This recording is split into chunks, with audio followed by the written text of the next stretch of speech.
Moi, c'est la gauche dans son ensemble maintenant qui m'intéresse. J'ai toujours voulu qu'elle soit unie et j'ai jamais voulu qu'elle se trouve devant ce choix Mais désastreux. pourquoi est-ce qu'elle n'a pas été unie? On va refaire un tout petit peu d'histoire. Je l'ai dit, c'est la responsabilité de Benoît Hamon et de Jean-Luc Mélenchon, les deux, et que s'ils s'étaient entendus, ils auraient eu 27% des voix, 28, 29 peut-être avec la dynamique. Ils seraient en tête et l'un serait Premier ministre et l'autre président, parce que la gauche est possiblement majoritaire en France. Et comme ils l'ont pas fait, on est devant un désastre et on paye le prix, hélas, hélas, hélas. Et donc le prix, c'est de nous retrouver entre Le Pen et Macron. Alors qu'est-ce que vous allez faire entre Le Pen et Macron, vous, le 7 mai? Vous irez voter d'abord? Bien sûr, je vais vous dire d'abord mon regret, c'est la France est belle, comme dit l'autre. Le salariat produit les richesses, il en a la part qu'il mérite. Il mérite pas d'être confronté à ce choix. C'est un très mauvais choix entre Le Pen et Macron. Oui, enfin, il mérite pas, mais les électeurs ont voté. Oui, j'ai bien compris. J'ai bien compris. Mais je pense que la partie des abstentionnés, c'est toute une partie de la gauche. Avec les 27% Mélenchon-Hamon, ça aurait été la majorité. Bien. Alors maintenant, je vous le dis, on a deux ennemis en face, à mes yeux. Hein, alors, comment dire, il y en a un qui a le pistolet et l'autre qui a le poison. Et il faut d'abord se débarrasser de celui qui a le pistolet, c'est Le Pen. Le poison, on essaiera de s'en arranger et de ne pas le manger après.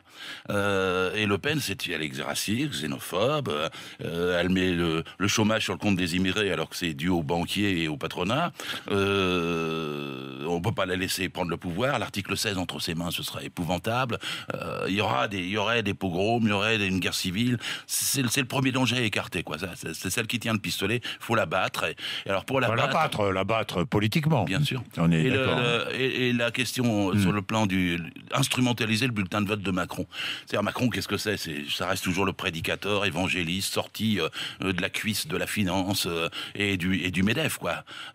Donc on est obligé d'instrumentaliser un bulletin de vote pour ce gars-là pour empêcher Le Pen d'accéder au pouvoir. Bon, donc vous êtes plus clair. Vous êtes plus clair que Martine Aubry, qui dit moi, j'appelle à faire barrage au Front National, mais elle ne cite pas le nom de Macron. Ouais, ça doit vouloir dire la même chose. Ouais. Parce que quel est le problème? C'est que Macron, c'est quand même lui qui est responsable des 5 dernières années. C'est quand même lui qui est le responsable d'1 300 000 chômeurs de plus. C'est quand même lui qui a donné les CICE au patron. C'est quand même lui, il dit maintenant qu'il va changer l'Europe, qui va le croire. L'Europe, elle a le visage que Macron a contribué à lui avoir dans les 5 dernières années. Et donc, c'est effectivement douloureux d'avoir à faire ce genre de choix. Et je voudrais pas que Macron se vante du genre je vais être soutenu, parce que je vois il dit je suis rassembleur. Il rassemble rien du tout. C'est par défaut. C'est parce qu'on peut pas faire autrement. Parce que si on faisait autrement, il n'y aurait pas une seule voix. Certains ne veulent pas voter pour Emmanuel Macron, préfèrent s'abstenir. Vous n'êtes pas je sais bien, mais ça veut dire qu'ils pensent que le vote contre Le Pen va être le boulot des autres. Oui. Parce que s'il pensait que Le Pen passerait, il changera d'avis. Ouais. Je sais bien, moi, j'ai pas voté Chirac en 2002 et je voulais pas voter Macron. Ouais. Mais dans la bagarre actuelle, je sais bien la pression qu'on me fait, mais dans la bagarre actuelle, on peut pas dire aux autres, quand on est responsable politique, allez-y, votez, vous allez faire barrage à Le Pen. Votez pour moi, quoi. Puis moi, j'ai les mains propres. S'abstenir, ça veut dire voter pour moi? Allez faire le combat contre Le Pen. On sait le risque qu'il y a. Donc c'est comme entre Brüning et Hitler. Si vous dites je veux essayer Le Pen, c'est comme essayer Hitler. Vous avez un ticket aller, vous n'avez pas de ticket retour. Donc on peut pas courir un risque comme ça. Bon puis alors après Macron, il faut regarder l'affaire de Whirlpool hier. Elle était avant-hier maintenant, elle était pas passionnante parce que Le Pen va faire des selfies. Elle croit que le chômage c'est dû aux étrangers, aux immigrés. C'est pas vrai pour Whirlpool. Alors on a un patron américain, il gagne plus à lui tout seul que tous les salariés. Oui. Bon, et ensuite ils veulent les envoyer en Pologne, ça c'est vrai. Mais la décision, elle est française. Elle est dans le gouvernement français, dans la politique française, dans le droit du travail français.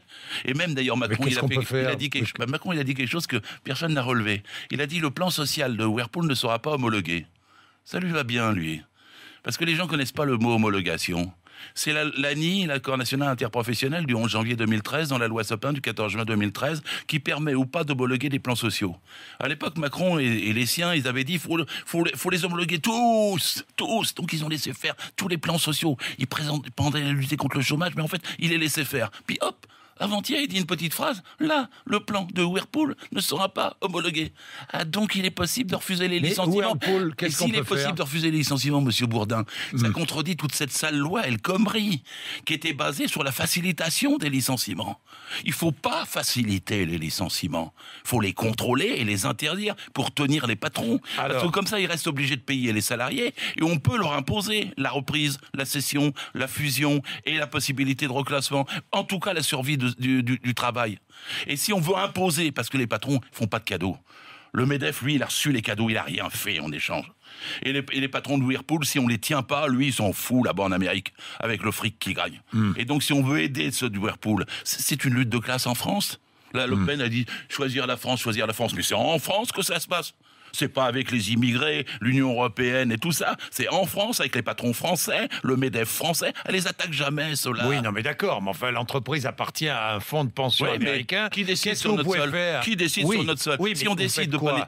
Vous nationalisez? Non, mais je vais vous dire quelque chose. D'abord, on décide de ne pas homologuer le plan social. Oui. C'est-à-dire que ça peut durer des mois. Attendez, il paye. Oui, vous avez raison. On n'homologue pas le plan social. Il paye. Ça veut dire que pendant 6 mois, 1 an, parce que c'est valable pour Arjowinnings, un peu plus loin dans le Nord. C'était valable pour l'UPM de Docel. Sanofi, Alstom. Si vous contrôlez les licenciements, ce que j'ai toujours défendu, si vous contrôlez les licenciements, vous les tenez, les patrons. Parce qu'ils sont obligés de continuer à payer et de négocier avec vous. Tandis que si vous facilitez les licenciements comme Macron le fait, comme la loi El Khomri l'a fait, vous les laissez faire, les patrons. Donc le vrai choix est là. Le Pen, elle est même pas assez intelligente pour comprendre ça. Elle est à côté de la plaque, elle fait des selfies, mais elle comprend pas la réalité. Elle sait même pas le droit du travail. Elle a jamais manifesté contre la loi El Khomri. Tandis que la réponse, elle est là. Et comme par hasard, un peu bousculé, Macron, l'autre jour, il a dit on va pas homologuer le plan. Il a dit une phrase qui est le contraire de ce qu'il a fait pendant 5 ans. Bien, merci. Ça, merci. Merci, Gérard Filoche, d'être venu nous voir.